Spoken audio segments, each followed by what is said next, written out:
to another edition of Thunderdome!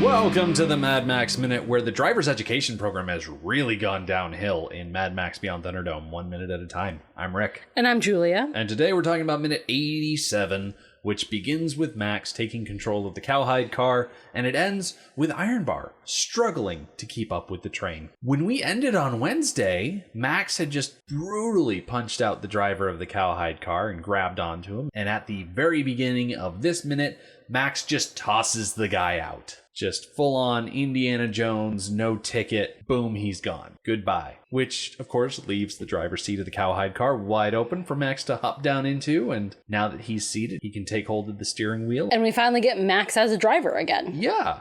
It only took us 87 minutes. Max's prime quality is his ability to drive, and it takes us 3 minutes shy of an hour and a half to get him behind the wheel of an actual vehicle. Now, granted, he was sitting behind the wheel of his truck earlier when he disabled the bomb, but that doesn't count. He wasn't driving. It was parked the whole time. I guess what we can take from this is that it's not Max's only quality. He is good at other things, and we see him do lots of things in this movie that are his skill set. Yeah, he's versatile. He is. We also see him do some things that he's not so good at. Like keeping a secret? Right. We don't really spend that much time with Max this minute. We just get to see the tail end of him commandeering a vehicle because we need to duck over to the other side of the train tracks where Scrooloose has reached the front of the camel truck and he takes his seat where Max was sitting at the very beginning of this movie, and he takes his place up there. On Wednesday, I mentioned a little bit about how Scrooloose is emulating Max, has put Max in the position of being a role model. It occurs to me now that this is especially fitting because Max does have a reputation for being quite silent, and Scrooloose has not said anything this entire movie. That's kind of his gimmick. It is. So that's definitely another parallel between the two. When we spoke with Shem a couple of weeks ago, several weeks ago now, we talked a little bit about how some people think that Scrooloose is a proto-war boy. And I definitely see where they're coming from with that, with the white paint and everything, and the quasi-religious fervor. But now, especially in this chase scene, I definitely don't see him war boy-like really much at all. He's following the path of Max more than a war boy. He very much feels like if people really, really wanted to draw this line that I'm about to draw for you, they could. That the Tom Hardy Max isn't Max, that it's Scrooloose grown up. And that he took Max as a role model so seriously that he became that character, that he became just like him. Not a line that I really think. I'm saying someone could draw that line based on these little bits and pieces that we're getting here of emulation. Yeah. Between the feral child theory and now the Scrooloose, I mean, we might as well just tack one more name onto the potential strained origin that people want to subscribe to when it comes to Tom Hardy's not my Max. It's like, how do you replace a character portrayed by another actor for 3 movies? It's not easy.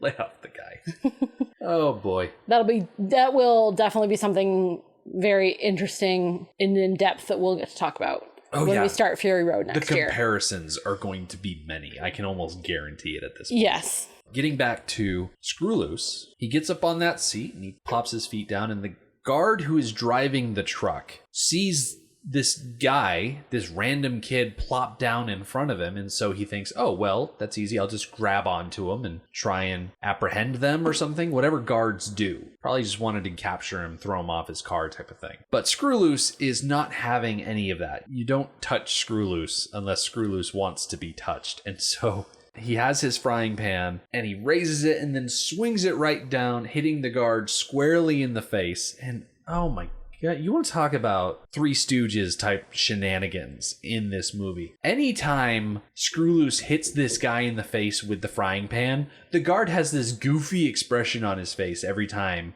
immediately after being hit. And he loses a tooth each time, right? Probably. I don't know if it's every time that he loses a tooth, but it's at least on one of them. Yeah.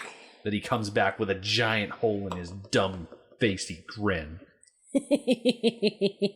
It would make sense for the guard to lose a tooth on this first swing, though, because as soon as it connects with him, that camel truck starts to swerve. And the truck swerves up in front of the generator train across the rails. Which feels like another incredibly lucky move. Yeah. Like Max falling onto the cowhide car. Yeah. There was really no reason for that to work out. But yeah, the truck goes across the rails, which kind of flies in the face of me saying, oh, we're connecting with Scrooloose on the other side of the trails. That was a misspeak on my mark. But Scrooloose goes across the tracks and just keeps continuing on. And eventually the camel truck just kind of rubs up against another vehicle and stops. But what I like as the truck is going by is we get a quick shot of Pig Killer, Kusha, and Tubba in the front of the train car truck thing. And they're just watching him go. And you're like, oh, where's Scrooloose going? Because the train is on a set of tracks, Pig Killer really doesn't have to do anything. Is there even a gas pedal for him to use? Yeah, there's a gas pedal and a brake pedal. Okay. Yeah. So there's really no skill involved. He doesn't even have to pay attention. It's just go. So seeing interesting things happening around them that they can't influence at all, they're just sitting up there having a grand old time. Yeah. Kusha and Tubba really have the easiest job during this fight. They're just along for the ride. They really are. Yeah. Which is a shame. I think the visuals, and before I actually say this out loud, I do realize that George Miller used these visuals in the next movie. But the visuals of a pregnant woman being badass would have been amazing. And I know that those visuals were used in the next movie, but there was no reason that they couldn't have been used in this movie. Yeah. It would have been very, very cool for Kusha to play more of a role in defending the train. And it could have been really easy. I think Tubba and Kusha, they got into the train initially, not expecting to have to fight off people. I think if they knew that they were going to be in a situation where they could contribute to the situation, that they would have chosen different places to sit. Because Tubba is a warrior. He may be the least among the warriors, and that's why he was sent along, but he had warrior experience, and he probably could have helped in some way. Kusha definitely would have wanted to help. She seems to have that personality back when she stood up to Slake and was willing to go with Savannah despite everybody being upset about the idea. Yeah, Tubba, when he left the group and followed after Max and Anna Goanna, he left with weapons, with long spears. Those would have been so handy right now in his position at the front of that truck, just sticking those spears out the windows, killing people. Yeah. Even if he's just poking at them, it'd be a lot more effective than him just sitting there in the front. With a dumb grin. Yeah. It's almost like they're not in the mindset of we're in a fight. They may not be. They're sitting in a big metal box, completely protected, more or less protected. Like we're going to see later on, may not be as protective as you might think, but they're probably just enjoying themselves. The scenes that we have been seeing for a couple of minutes now back in the caboose with the frying pan and people climbing on, jumping off, falling off, they haven't seen any of that. They don't know any of that. I don't think they have rear view mirrors. Well, they certainly don't have a middle mirror. Right. But the side mirrors, probably not. This isn't a truck. It's a train. Does a train really need to know who else is around them? No. If Not they really. did, they couldn't do anything about it. Really, the most important thing is there anybody in front of me coming at me? Yeah. And I suppose, is there anybody behind me going faster than me? Yeah. Which they don't really seem to have a mechanism to know that. And if they're the only train around, then they don't have to worry about any of that. Which is definitely not the case production-wise. It's always funny to watch the behind the scenes documentary for Thunderdome and have them get to the part where they're filming these scenes and they get all set up for the shot, and then they have to stop and move everything out of the way so an actual real train can go by. Right. And then they have to go through all this effort to reset everything. Right. And in productions that aren't based around a train, they lay down track. That reminds me of a quick little story from the movie Sweet Home Alabama with Reese Witherspoon. Okay. And there's a point near the end of the movie where her fiance is walking off after a fight, and she is chasing after him, trying to get him to stay. And she actually trips on the track for the camera, and they leave it in the movie because it accentuates her desperation that she trips and stumbles as she's running after him. So when you think about the different positions that people are in, Max is off in his vehicle. Scrooloose has commandeered, more or less, a vehicle of his own. Tubba and Kusha are in the cab. Savannah is somewhere climbing around the edge. And I think Anna, Eddie, and Skyfish are still in the caboose. It kind of makes me wonder, in this situation, where would you see yourself? Probably in the cab of the truck. You would have called shotgun and gone right for it? Yes, because I like being in the front seat. I do not like sitting in the back seat. I like being at the forefront of where we are going. So I probably would have pretty quickly, once people were starting to board the train, jumped in the front seat. I think I would have gone for the caboose. I think I would have jumped on the back there, just because there's probably a lot of interesting stuff. Yeah. To find. I think I would have jumped in the cab, and I would have regretted it. Yeah. Because now that we've seen all the stuff that's happening, knowing that, my choice would have been to jump in the back. What's unfortunate is that there's so many little storage spots, little boxes and pots and pans and things in that cab that we don't see more improvised weapons. Yeah, those bottles, those could have been broken and used to fend off attackers. Even if you're not breaking them to try and stab someone like a bar fight, just pick them up and throw them. Yeah. Not all of those cars are completely enclosed, and not all of those cars that are mostly enclosed are completely sealed. You start throwing stuff at people, they're going to get annoyed by it and probably give you a little bit of breathing room. What's really unfortunate is that they don't have any of those spears that Tubba brought along, because they probably used most of them to make the improvised sled that they dragged Gecko with. And then they left all that stuff behind when they left Gecko behind. Very true. Because Tubba doesn't have any of his spears when they're crawling around in Underworld. True. And someone who didn't know the Gecko storyline would wonder where they went. I assumed, because I forgot about Gecko, as we all do. Everybody forgot about Gecko. Yeah. I assumed that he left them behind in the tunnel because they became an inconvenience. Yeah. They're too long to really maneuver well in the tunnel and in the awkward space of Underworld. Yeah, you remember those shots of Anna trying to crawl through the tunnels with Gecko's sonic stick thing? Exactly. Really cumbersome maneuver. Yeah, and Anna held on to the sonic staff because it was Gecko's. Again, if you didn't read the screenplay, you wouldn't know why she was carrying that at all. It was never her object. Mm-hmm. So why is she all of a sudden bringing it along? Yeah. If they did have those spears, though, they could have fashioned some sort of maybe improvised explosive. Maybe Master had some sort of chemicals in the back of his caboose and he could put the chemicals into a jar and they could tie the jar to the front of the spear and they could throw the stick with the little explosive at the end, basically foreshadowing all of those boom poles or whatever they're called in Fury Road. I can't imagine that there were no proper weapons in that caboose. There had to have been. There was so much stuff. Some of it had to be actual weapons. Yeah. Knives or, forks. Forks would have been useful. There are so many weapons, so many firearms that Auntie's guard carry. It would be surprising if Master didn't have like an ornate little Derringer-style pistol somewhere in that cabin. I'd say Derringer style, that way it's small enough that he could use it himself. And it's a shame that we never actually get to see the guards use their weapons outside of Iron Bar. I think he's the only one that successfully really fires a weapon, besides Max at the beginning of the movie. But you know what I mean. Mm-hmm.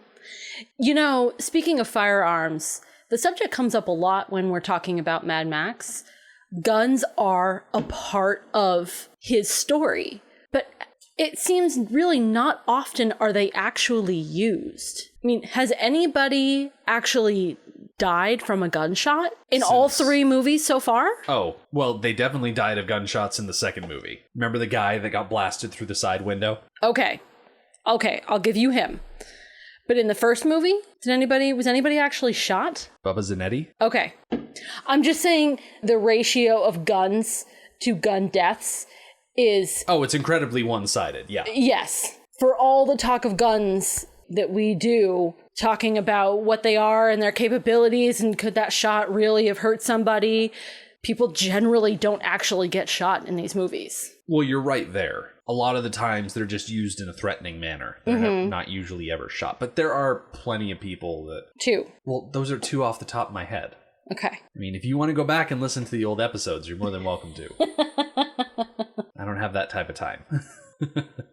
Back on the camel car, the guard who is driving recovers from being hit in the face with the frying pan, and he's now back sitting up. And Scrooloose, knowing that the frying pan was so effective the first time, swings down, hits the guy in the face again, this time causing him to completely fall over. And as Scrooloose looks down, he sees that this guard was holding on to a wheel, and he looks around and sees that all of the other people in cars are holding onto wheels, and so he holds the frying pan out in front of him, like a steering wheel. At the risk of beating a dead horse. Which we've never done before. No. I want to take this example and apply it to Gecko. We're going to beat that dead horse.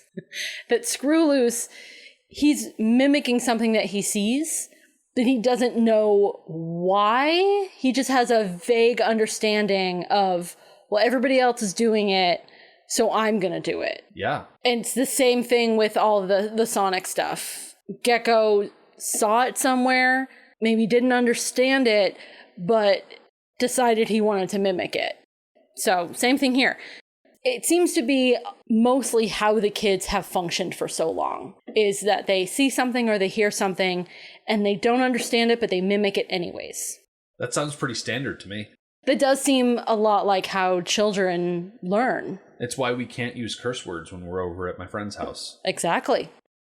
And it's funny how there's the old adage where the scolding parent goes, well, if all of your friends were jumping off a bridge, would you jump off a bridge too? And the kid's supposed to say no.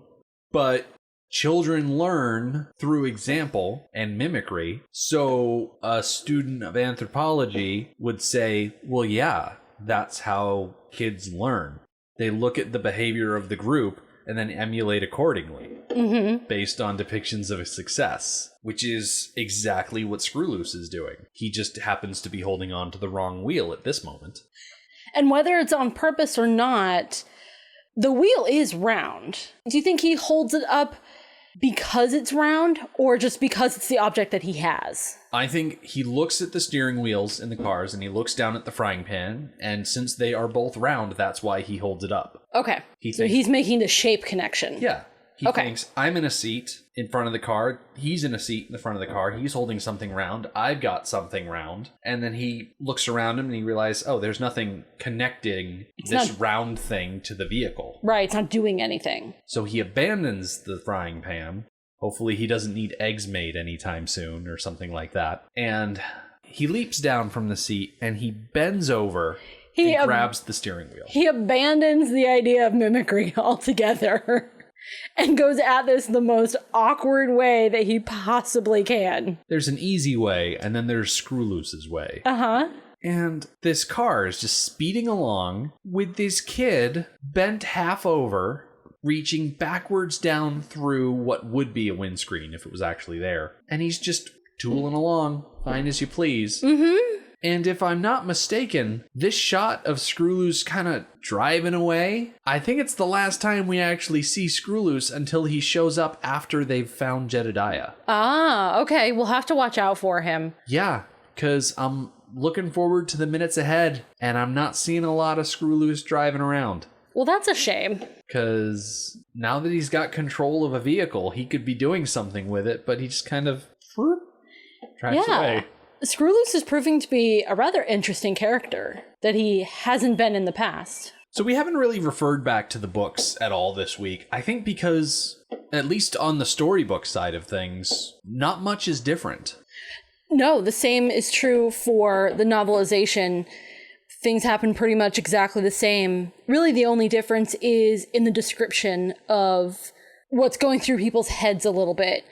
As Max is doing his thing, fighting with the guard, and then falling onto the cowhide car, and then losing his jacket, it notes that the tribe is looking out the windows, watching in amazement at what Max is doing. Again, this is stuff they've never seen before. Yeah. Someone fight like this is all new to them, and they're very interested in it. And then when Scrooloose, who it's pointed out, sees Max doing it, so he's like, well, I can do that too. And he goes to the side and does the same thing.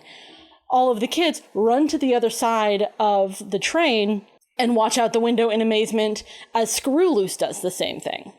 So just a little bit more thought process is explained there. And then again, as Scrooloose goes to use the frying pan as a wheel, he realizes that something is missing from this whole equation. Yeah. He sees the people around him and knows that he's not doing something that they are doing in this whole scenario. So then he uses the frying pan as a steering wheel, and he grins because he thinks he's found the secret, this magic control. Yeah. Until he realizes that, no, I didn't. It's not enough. And he tries something else. Yeah, in the storybook, it basically has Scrooloose jump onto Max's vehicle, knock out the guard, and then he just sits there grinning to himself, enjoying the wild ride. And that's it. Yeah. There's definitely a sense of a wild ride. It's a much more close call with the train as Scrooloose's truck jumps the tracks. Yeah. And it's something that actually the trio in the front actually notice and shut their eyes in anticipation. Expecting the train to hit the truck? Yes. Yeah, we don't get any of that in the storybook. It just cuts straight to Ironbar, who is, as I mentioned at the top of this episode, struggling to keep up. Which is totally predictable. It's man against the machine here. And I know that story goes that the man won, but he didn't really. I mean, at the end of that story, didn't the man die? Are you talking about the Legend of John Henry versus the iron driving thing? Yeah. At least in one telling of it, John Henry died from the exertion. He was successful in beating the machine, but he died from the exertion. So yeah, it turns out I was remembering it wrong. All right.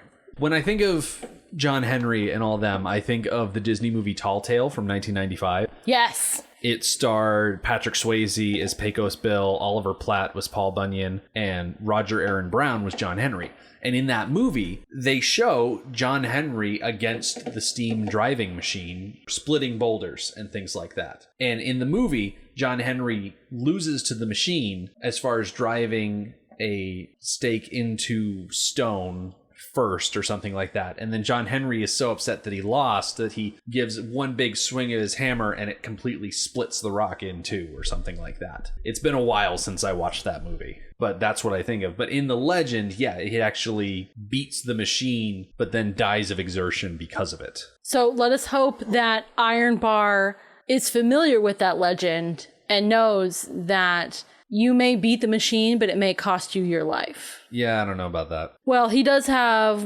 7 lives left? So he can spend one beating the machine. That pretty much brings us to the end of the week here. We get to spend quite a bit of time with Ironbar tomorrow because he is on that handcart and he's getting tired, and so he's waving to someone behind him to hurry up and get him off of this thing. Oh, shocker. He'd rather be in a vehicle than on this velocipede? Yes. You will be very satisfied when we go through Monday's Minute. I'm so sure. Good.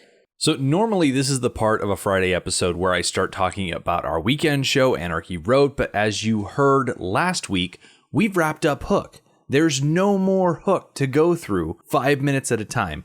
So at this point, we took a step back and looked at Anarchy Road and did a bit of an evaluation on it. And we've decided that although Hook was a good experience, we had a lot of fun doing it, and we sincerely appreciate everybody that went to the Patreon to check it out, we are going to put the weekend show more or less on hold. We're not going to keep doing it over the hiatus or the rest of the movie or anything like that. But we're not throwing it out completely. Certainly not. For starters, Hook is still going to be there. If anybody wants to listen to our season of Hook, contribute at the $3 level, you can just download the whole thing at once for $3. And there you go. And as far as the future goes, who knows? One of the biggest reasons why we are not continuing with Anarchy Road is because I produce it, which I have loved doing. It's been a lot of work, but that work has been very good for me. It has opened my eyes to how much work you put into our minute by minute show. But I would like to go back to school. I would like to advance my career, and to do so, I need some more education. And as anybody out there who has ever produced a podcast knows, it's very difficult to do both. Yeah. So for now, I'm going to choose education and go back to school. So like Julia said, if you've never taken the time to go listen to our coverage of Hook 5 minutes at a time and you feel like you want to dive into that, go in, just give us $3. We'll give you your own RSS feed. You can throw it into your podcatcher, download the entire season all at once, and then withdraw your support. Or if you just want to contribute at a different level, that's open too. If you don't feel like doing a recurring thing, you can go to our website, donate specifically from there for a one-time. And if you go to our website, donate there, let me know, and I'll send you a link to download the entire season of Hook. If that's how you want to go it, I'll work with you. Just let me know. If you want to know how to get a hold of me, that's all in the ending blurb that we play at the end of every episode. We're on Facebook, we're on Twitter, at me somehow, whichever way you want, really. Coming up on Monday, it's more or less Iron Bar's greatest minute of this movie. He rises so high in his effectiveness and his ability. Unfortunately, it's also kind of his lowest moment. It's definitely a situation where his best laid plans kind of blow up in his face. It'll be a blast, I guess is what I'm trying to say. The Mad Max Minute podcast is a fan project by Rick and Julia Ingham. The Mad Max franchise was created by George Miller and Byron Kennedy, is presented by Kennedy Miller Mitchell Productions, and distributed by Warner Brothers. Mad Max Minute is produced and edited by Rick Ingham. Our opening music is Verdi's Dies Irae by Daniel Batista of danielbatista.com. And our outro music is We Don't Need Another Hero by MilitiaVox of militiavox.com. Our home on the internet is madmaxminute.com. You can follow us on Twitter at madmaxminute, like us on Facebook by searching for Mad Max Minute, and join our Facebook listener group, Mad Max Minute Beyond Microphone. If you'd like to support the podcast, visit madmaxminute.com, where you can check out our TeePublic storefront by clicking the store link, join our Patreon by clicking the support link, or make a one-time donation by clicking the donate link. Thank you for joining us for minute 87 of Beyond Thunderdome. We'll see you next time.